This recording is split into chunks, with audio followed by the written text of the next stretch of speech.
If we fail to manage climate change, we will see by the end of this century or the beginning of next, probably temperatures of 4, 5, 6 degrees centigrade. If we don't control our emissions, if we go on under business as usual, and we run the clock forward to the beginning of the next century, that would involve huge disruption in the physical geography of the world.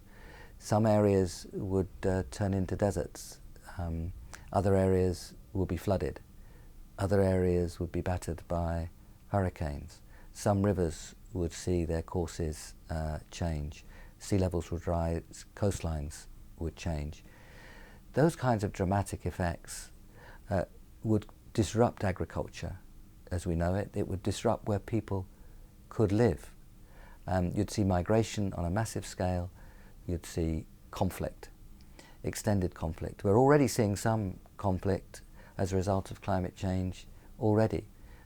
People in Darfur who live their lives by looking after animals, and that's where they get their income, have seen extended droughts, and they've had to move with their animals. They've come into conflict with people who are unsettled agriculture.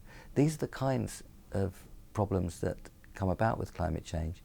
It would totally disrupt agriculture, and thus it would severely damage food production around the world, all the way from a disruption of the Indian monsoon, on which hundreds of millions of people in North India depend, through to the productivity of big parts of Africa, where we would likely see collapses of 40, 50, 60% or more in yields.